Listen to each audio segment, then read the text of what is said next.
তো বন্ধুরা, তোমরা সবাই কেমন আছো? আশা করি সবাই খুব ভালো আছো। যাই হোক, আমিও ভালো আছি। তো আমরা দুদিন ছিলাম মন্দারমণিতে।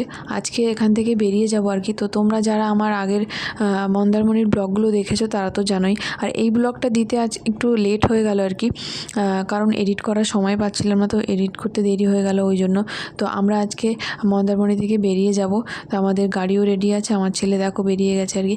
কিন্তু আমরা মন্দারমণি থেকে ডিরেক্ট বাড়ি যাচ্ছি না। তো ওখান থেকে চলে এসেছি এখন সকালবেলা তাজপুর বিচে। তো প্রত্যেকবার আমরা যখন মন্দারমণি বা দীঘাতে আসি তখন যেদিনকে বাড়ি ফিরি সেদিন সারাটা দিন আমরা তাজপুর বিচেই কাটাই। ওখানে খাওয়া দাওয়া করি সব কিছু।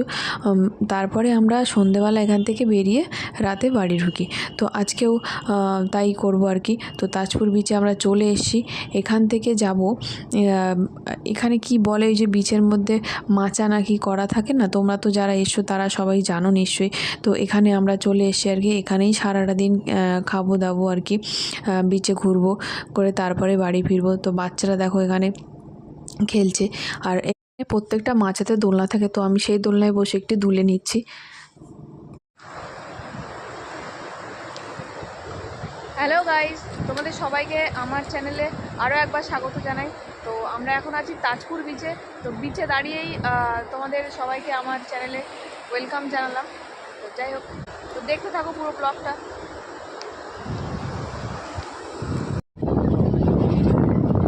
এই চল আমরা দুজন এখানে কটা ফটো তুলে নিই, বুঝলি? ওখানে গেলে আমাদের কিন্তু ফটো তুলে ঠিক আছে।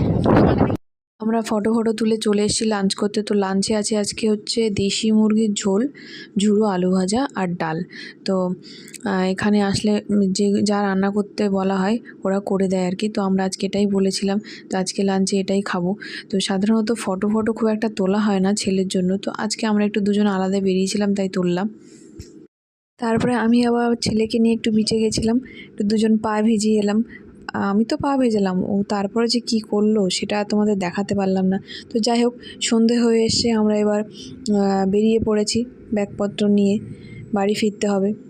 তো এই দেখো হচ্ছে আমার ছেলে যে বলটা কিনেছিল, তো তোমরা তো আগের ভিডিওতে দেখেছিলে যে মন্দারমণি থেকে একটা বল কিনেছিল। তো সেই বলটাকে নিয়ে ওর বাবা, ওর বাবার বন্ধুরা সব খেলতে খেলতে যাচ্ছে আর কিন্তু দুঃখের বিষয় হলো বলটাকে আর বাড়ি ফেরত আনতে পারিনি।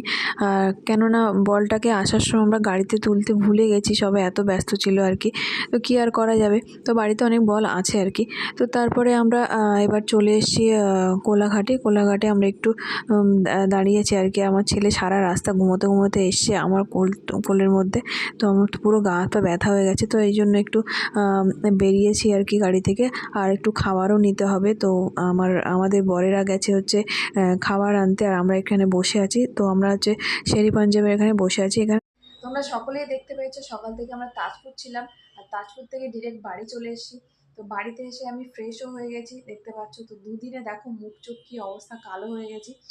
এবার হচ্ছে এখন মোটামুটি বাজে রাত 12:30। তো এখন আমি একটু খেয়ে নেবো, খেয়ে মাথা যন্ত্রণা ওষুধ খেতে হবে, কারণ মাথাটা খুবই যন্ত্রণা করছে। মাথা যন্ত্রণা ওষুধ আমি সচরাচর খাই না, কিন্তু আজকে না খেলে হবে না। মাথা যন্ত্রণা ওষুধটা খেয়ে একটু ঘুমোতে হবে। ঘুমটা খুবই প্রয়োজনীয় আমার জন্য আজকে, কারণ সকাল থেকে উঠে আবার কাল থেকে রেগুলার যা কাজকর্ম সব শুরু হয়ে যাবে, ওই জন্য একটু এনার্জিরও দরকার, ওই জন্য ঘুমটাও প্রয়োজন। তো আজকের মতো এখানেই আমি ব্লগটা শেষ করছি। টাটা, গুড নাইট, তোমরা সবাই ভালো থেকো।